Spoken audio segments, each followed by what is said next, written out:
Se le llama sinópticos a los tres primeros porque son los que tienen la mayor cantidad de relatos similares, y Juan, que es un poco más amplio, queda un poquito excluido de ese nombre. Los sinópticos son los tres primeros.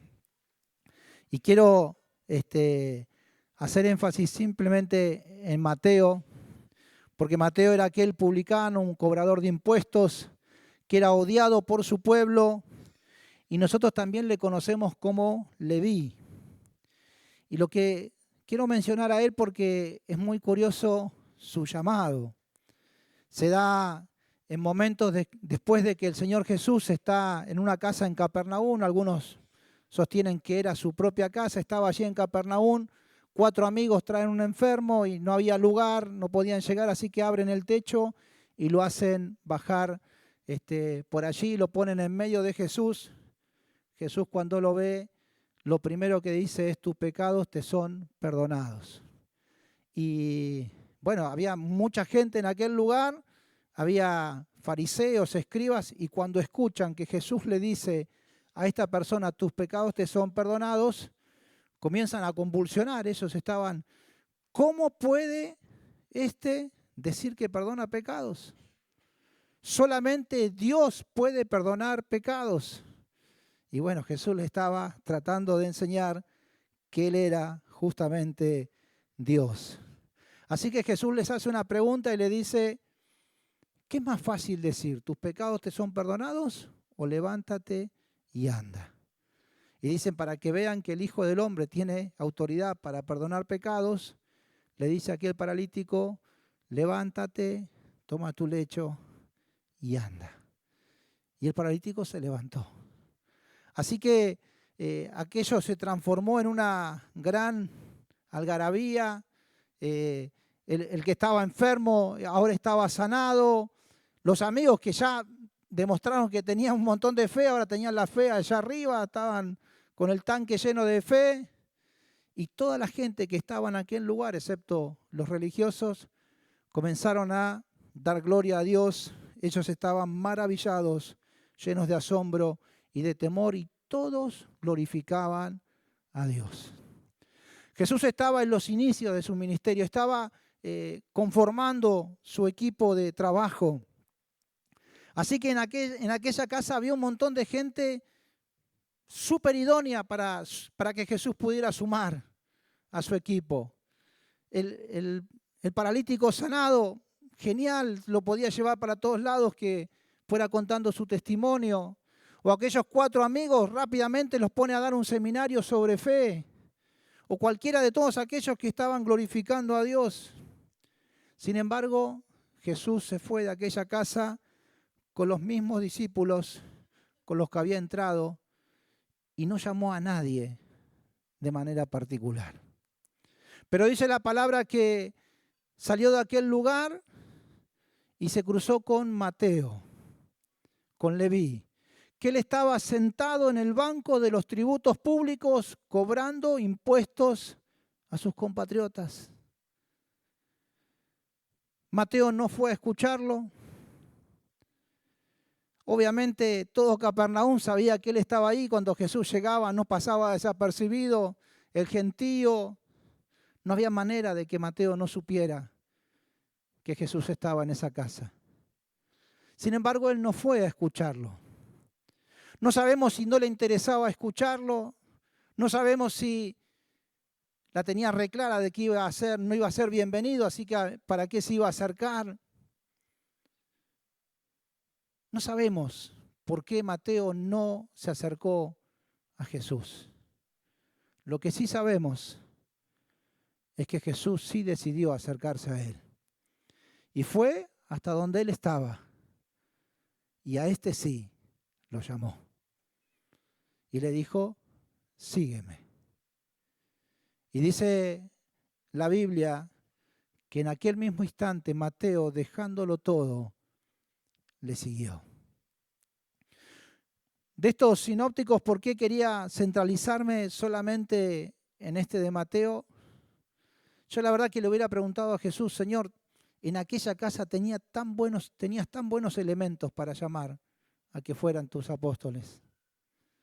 Cualquiera de todos ellos.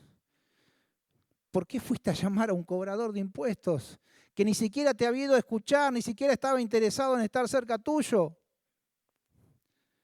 Y yo creo que Jesús me hubiera respondido, porque yo conozco su corazón. Porque yo puedo ver lo que nadie más puede ver. Yo sé que hay alguien acá que le importa bastante poco de Dios. Sé que hay alguien que no sé ni por qué estás acá. No sé si te trajeron, si te negociaron. Bueno, si me acompañás a la iglesia, después te invito a comer. No sé, qué sé yo.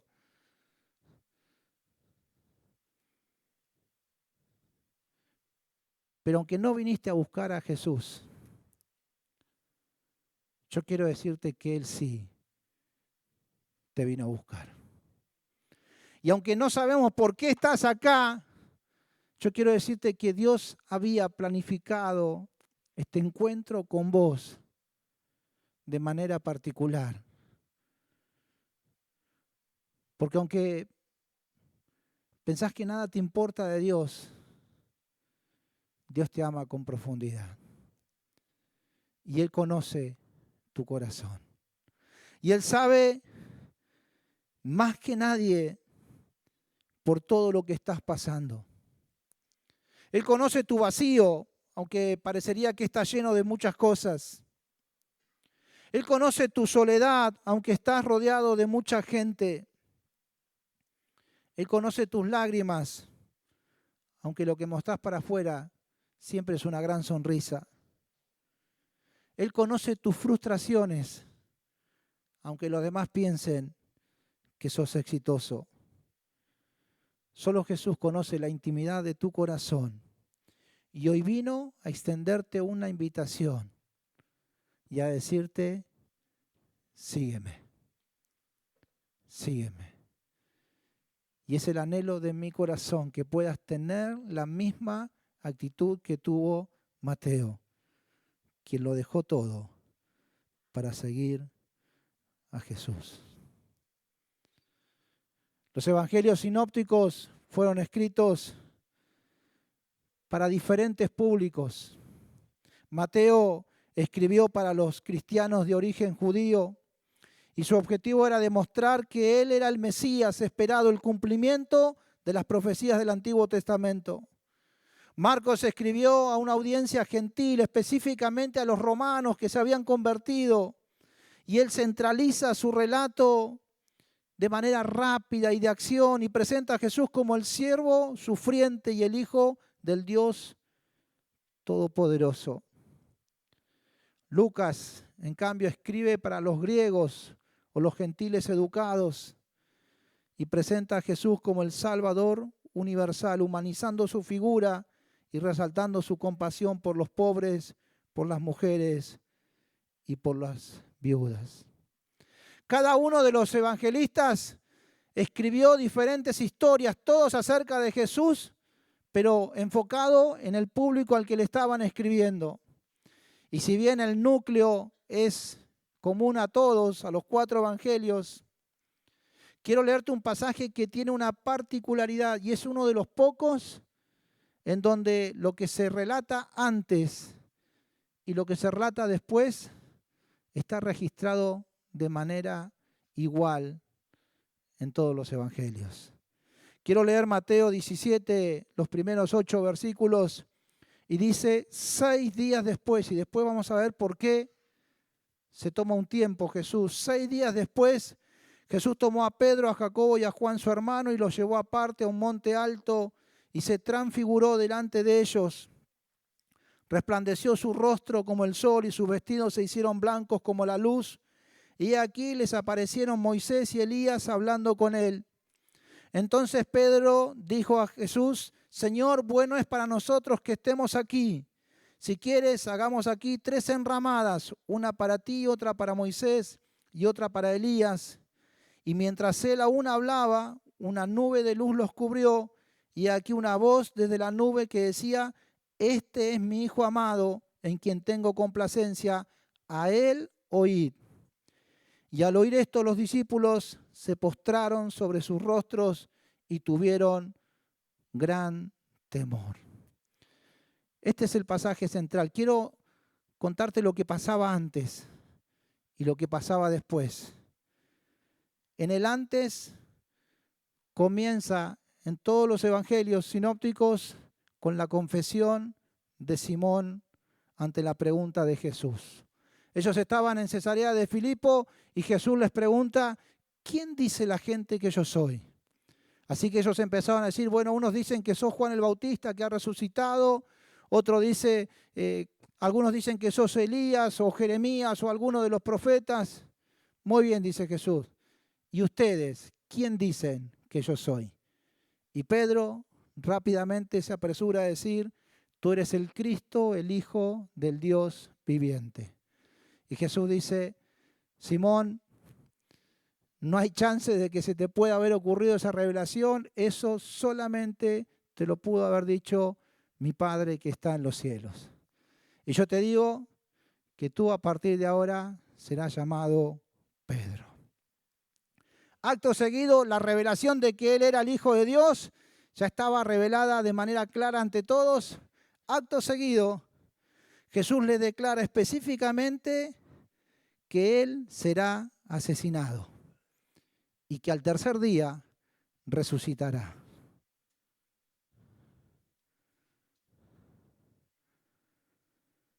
El después de cada uno de los relatos en los evangelios es que una vez que ellos descendieron de aquel monte, Jesús sana a un muchacho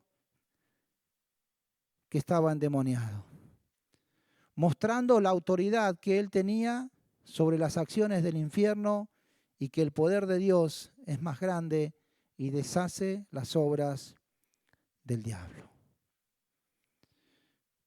El antes y el después, y en el medio el relato de la montaña. El mensaje tiene por título La experiencia en la montaña. Y quería invitarte esta tarde a que pudiéramos subir a lo alto de este monte. Juntos correr aquellos entretelones para volvernos testigos presenciales de este acontecimiento. Jesús ya había preparado sus corazones.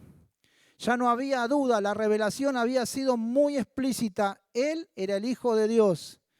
No era ni la reencarnación de Juan el Bautista, ni ninguno de los grandes profetas. Él mismo era Dios y con toda la claridad del mundo les habla, sin parábolas, sin metáforas, sin enseñanzas encubiertas, lo más simple y directo posible, y les dice, es necesario que vayamos a Jerusalén y allí me van a hacer esto, me van a hacer aquello y me van a asesinar. Pero atención, porque al tercer día voy a resucitar de entre los muertos.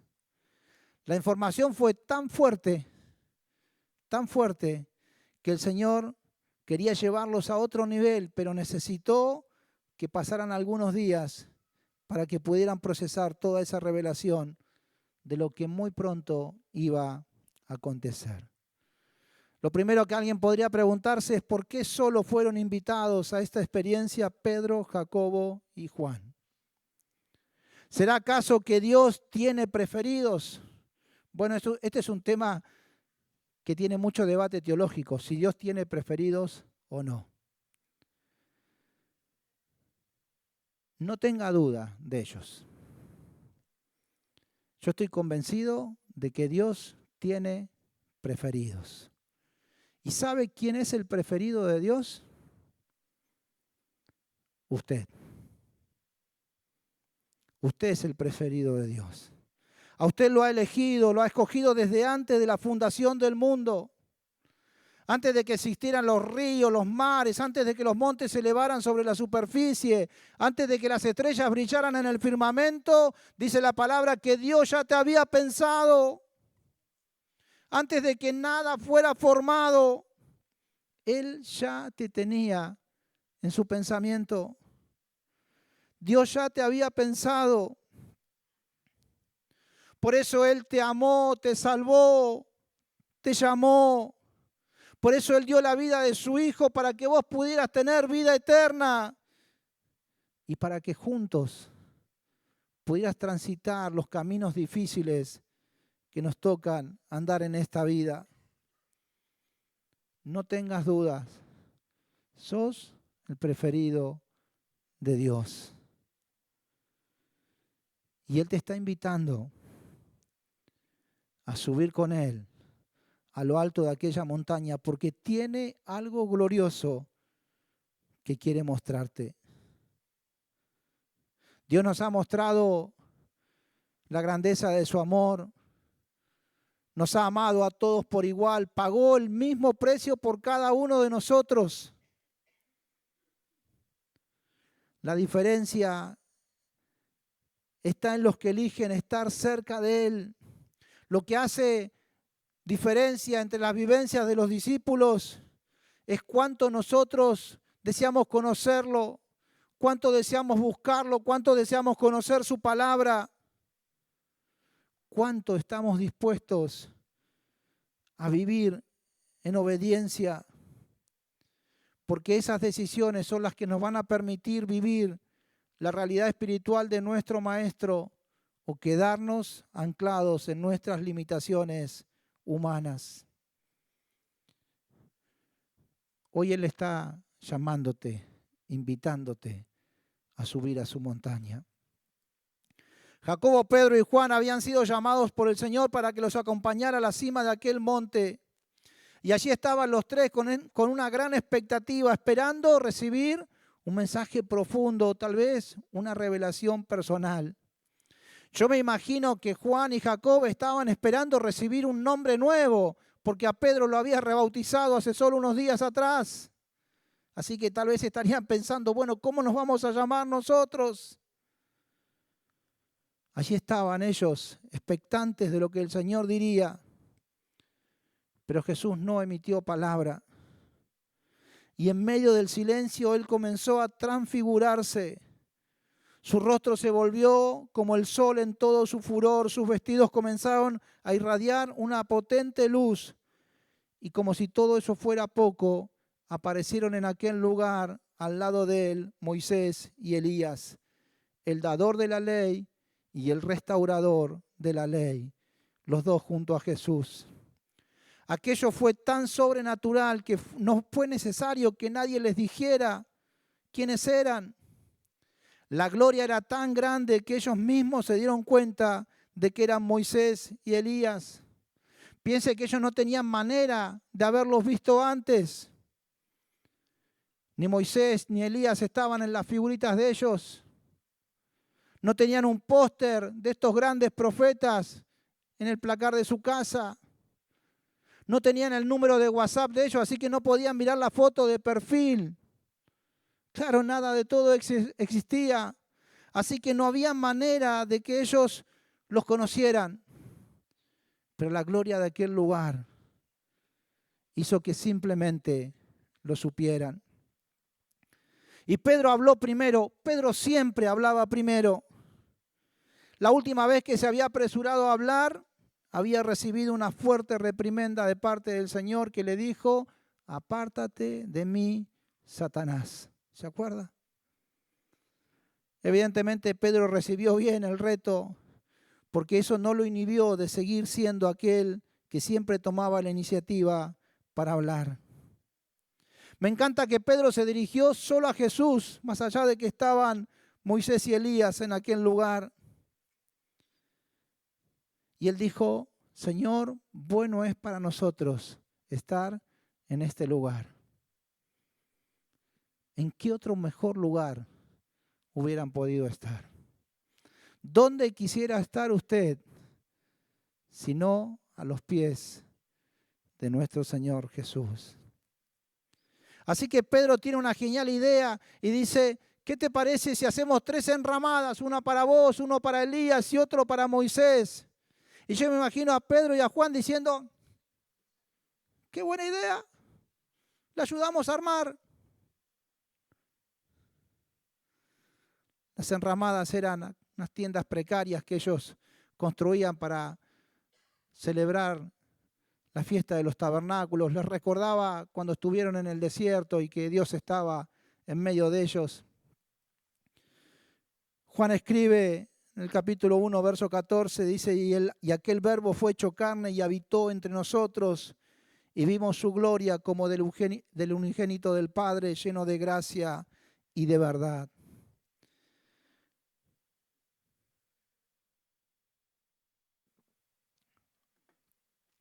Habitó entre nosotros, usa la misma palabra griega para decir, hizo su tabernáculo en medio nuestro.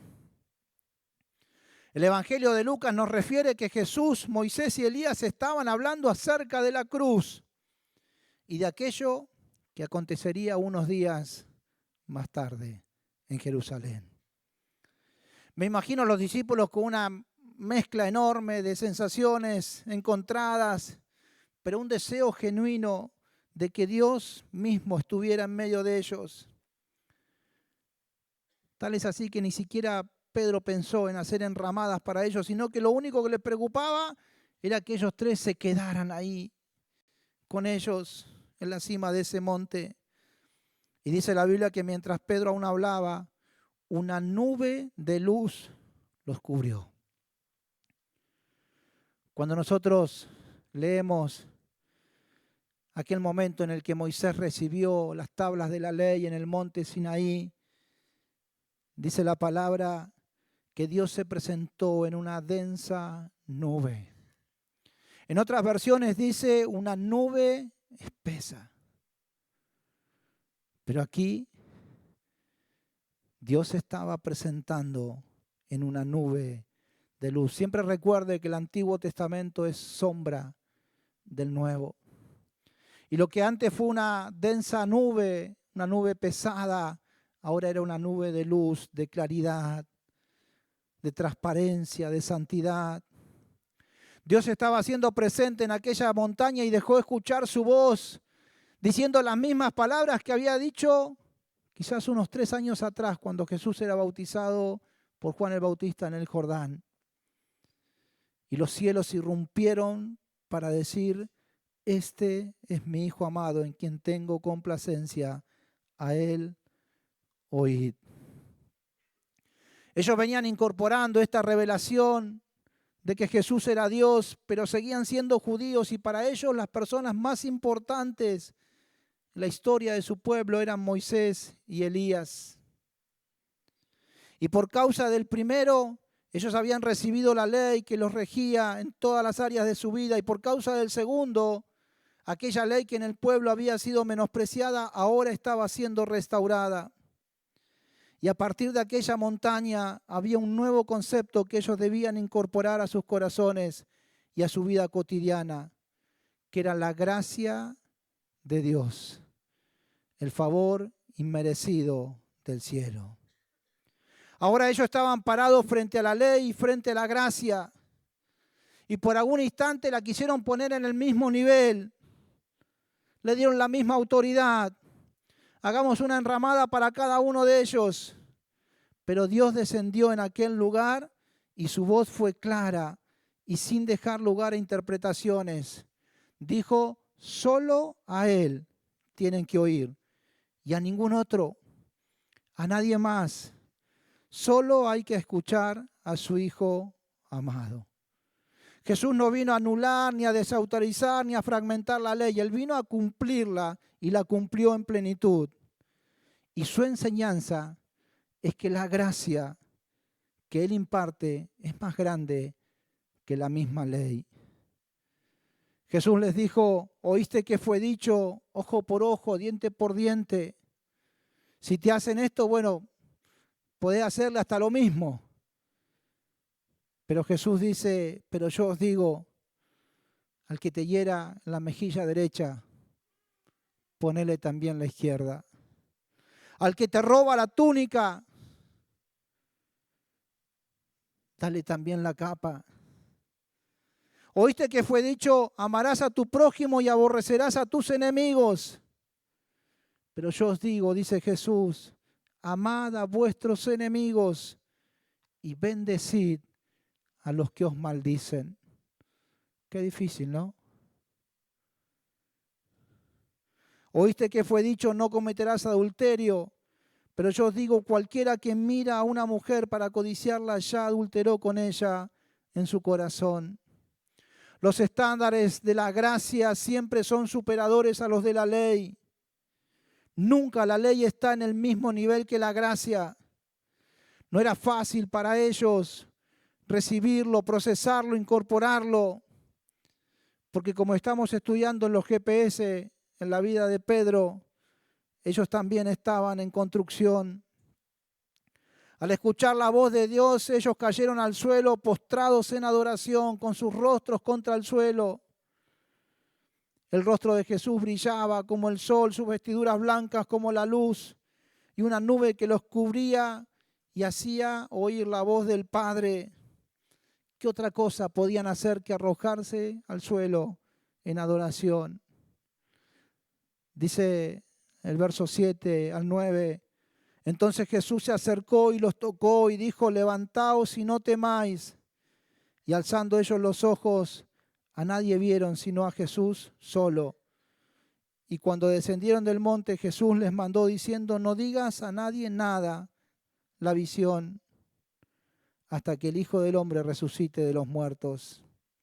El Dios del universo se acercó a ellos. Él es siempre el que decide acercarse a nosotros. No solo nos hace sentir su presencia cercana, los tocó. Era una de esas ocasiones en donde no alcanzaba solo con escuchar su voz o sentir su presencia. Este era un momento en donde ellos necesitaban que Dios los tocara. Esto también nos suele pasar a nosotros.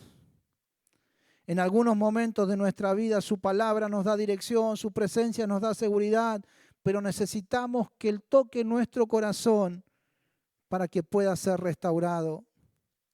Cuando ellos abrieron sus ojos no vieron a nadie, solo a Jesús. Moisés y Elías fueron parte de la visión, pero lo único real y tangible era Jesús. No necesitaban a nadie más. No necesitaban palabras de nadie, solo a Jesús, solo a Él, solo a sus palabras. Al igual que nosotros, solo necesitamos a Jesús. El domingo pasado Rode nos hablaba de parte de Dios con este mensaje, levántate. Y ahora Jesús le agrega, levántate y no tengas temor. Yo estoy contigo. Yo estoy aquí a tu lado. Pero es hora de levantarse. El Señor Jesús les mandó a no revelar aquella visión hasta que Él haya resucitado. Yo me imagino que cuando ellos bajaron de la montaña, todos vinieron corriendo a decirle qué había pasado, qué habían vivido, qué le había dicho. Pero ellos no podían compartir lo que habían recibido en esa montaña hasta después de la resurrección de nuestro Señor. Al bajar de la montaña y ya en el llano de la vida, volvieron a ver a Jesús en la plenitud de su humanidad, pero con absoluta autoridad sobre el diablo y sobre todas sus acciones destructivas. Un muchacho endemoniado, golpeado por la vida, herido, humillado por Satanás, extraído por su padre en busca de ayuda. Los discípulos hicieron lo que pudieron, pero la materia liberación aún no había sido aprobada por ninguno de ellos. Pero allí estaba el Maestro, el único necesario y suficiente para todo lo que el mundo necesita. Él le devolvió la salud, la cordura, la espiritualidad y la dignidad. Quisiera compartir qué pasó con aquellos tres que bajaron de la montaña. Después de ver la gloria de Jesús, después de escuchar la voz del Padre y después de que el Espíritu les mostrara que la gracia de Jesús era más grande que la ley de Moisés y de Elías, ahora en el llano de la vida, abajo de la montaña, primero que nada encontramos a Pedro Dice Mateo 17:24, cuando llegaron a Capernaum, vinieron a Pedro los que cobraban las 2 dracmas y le dijeron, ¿vuestro maestro no paga las 2 dracmas? Él dijo, sí. Nunca se iba a quedar callado, Pedro. Y al entrar él en casa, Jesús le habló primero. Ni siquiera dejó que Pedro hiciera comentario. Y le dice, ¿qué te parece, Simón? Los reyes de la tierra, ¿de quiénes cobran los tributos o los impuestos? ¿De sus hijos o de los extraños? Pedro le respondió, de los extraños. Jesús le dijo, luego los hijos están exentos. Sin embargo, para no ofenderles, ve al mar y echa el anzuelo y el primer pez que saques, tómalo, y al abrirle la boca hallarás un estatero, tómalo y dáselo por mí y por ti. Un impuesto que pagaban los mayores de 20 años, algo que estaba regido en la ley. Claramente Jesús no estaba cuando los cobradores vinieron a confrontar a Pedro por el tema de que si el Señor estaba pagando o no el impuesto del templo. Pedro había respondido apresuradamente que sí, y cuando ellos vuelven a estar juntos, Jesús le hace reflexionar acerca de cuál era su lugar. Él era el hijo del dueño del templo. El templo había sido construido para él. El templo había sido construido para que le rindieran adoración a él. Le pertenecía. ¿Cómo iba a tener que pagar impuestos? Sin embargo, el Señor lo llama Simón, su viejo nombre, aquel que aún estaba apegado a la ley. Había estado en la montaña aprendiendo que la gracia era por encima de la ley, que Jesús era mayor que Moisés, que Elías y que cualquiera de todos los profetas. Pero ahora abajo de la montaña, Pedro seguía pensando como Simón. Pero bueno, seguía estando en construcción. Vamos a ver por dónde andaba Jacobo y Juan. El Señor Jesús se alistaba para iniciar su último viaje a Jerusalén y los envía para que vayan adelante teniendo a cargo los preparativos del viaje. Y dice Lucas capítulo 9, cuando se cumplió el tiempo en que había de ser recibido arriba, afirmó su rostro para ir a Jerusalén y envió mensajeros delante de él, los cuales fueron y entraron en una aldea de los samaritanos para hacerle preparativos, mas no le recibieron, porque su aspecto era como de ir a Jerusalén. Viendo esto, sus 2 discípulos, Jacobo y Juan, dijeron, Señor, ¿quieres que mandemos que descienda fuego del cielo como hizo Elías y los consuma? Entonces, volviéndose él, los reprendió diciendo, ustedes no saben de qué espíritu son. Porque el Hijo del Hombre no ha venido para perder las almas de los hombres, sino para salvarlas. Y se fueron a otra aldea. Acababan de bajar de la montaña, Dios mismo les había hablado que era necesario que solamente escucharan a Jesús. Pero ellos seguían abrazando las enseñanzas de Elías, que tenían que ver más con el juicio y el castigo antes que el amor y la misericordia. Bueno, ellos también estaban en construcción. Creo que está claro que la sola experiencia, por más maravillosa que sea, no es suficiente. Como tampoco lo es suficiente una sola oración hecha en un contexto emocional. Son experiencias válidas y que nos ayudan a crecer, pero la madurez en la vida cristiana se obtiene escuchando solo a Jesús. Por eso necesitamos caminar con Él en todo momento. Por eso necesitamos estudiar su palabra hasta que se nos haga carne. Y por eso necesitamos obedecer sus mandamientos como muestra de nuestro amor por Él.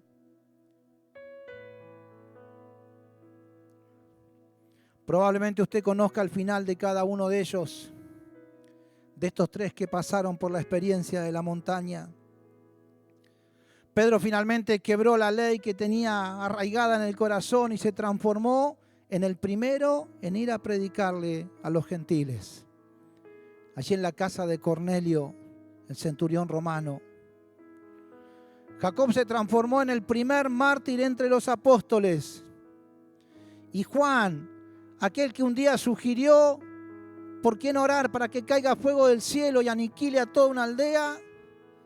Ahora terminaba escribiendo: nosotros hemos conocido y creído el amor que Dios tiene para nosotros. Dios es amor. Y el que permanece en amor, permanece en Dios y Dios en él. El que pensó en algún momento pedir que caiga fuego del cielo para que queme a toda una aldea, ahora escribía: el que no ama a su prójimo no ha conocido a Dios, porque Dios es amor. ¿Necesitamos más experiencias como esa de la montaña? Sí, por supuesto. Pero también necesitamos, en el llano de la vida, escuchar solo a Jesús. ¿Me acompaña por un momento para orar? Invito a ponerte de pie.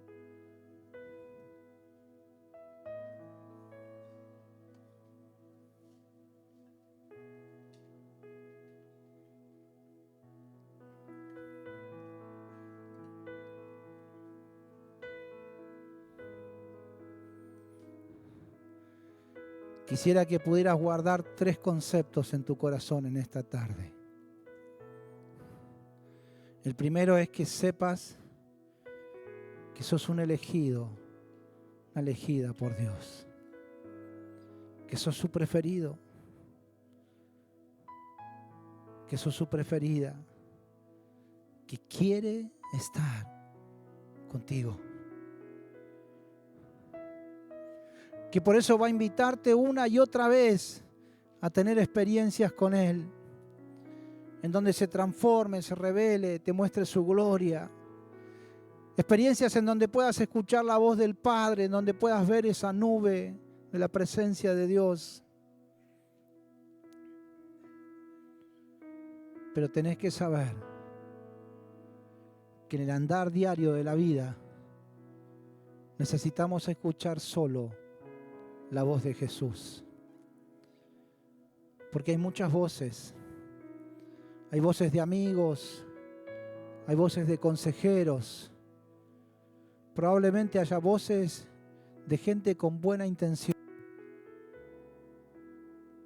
Pero nuestro camino solo se rige por la voz de Jesús. El Padre dijo: solo a Él oíd. Quisiera que guardes este concepto en tu corazón. Dios vino a buscarte. Tal vez hasta este momento poco te interesaba de la vida de Jesús. Tal vez poco te interesaba de la vida de iglesia, de la vida espiritual.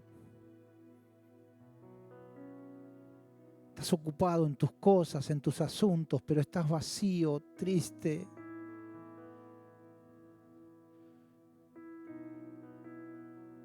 Y entre tanta gente que Él pudiera elegir, puso su mirada en ti.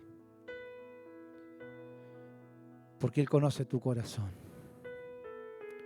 Porque sabe de tus lágrimas, de tu soledad, de tus frustraciones. Y te invita a dejarlo todo para seguirlo a Él.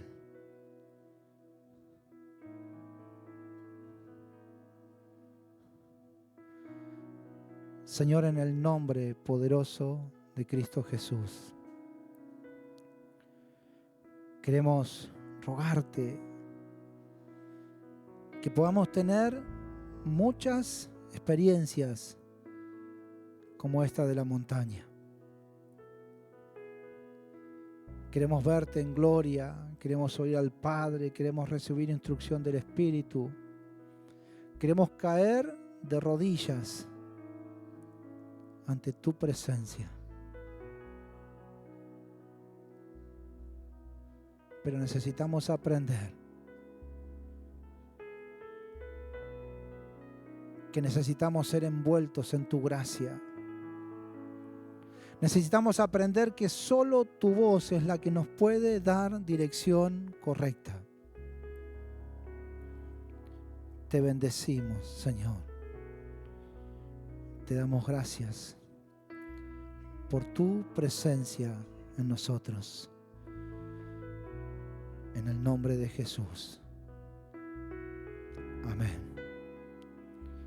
Vamos a adorar a Dios con una canción. Después seguimos.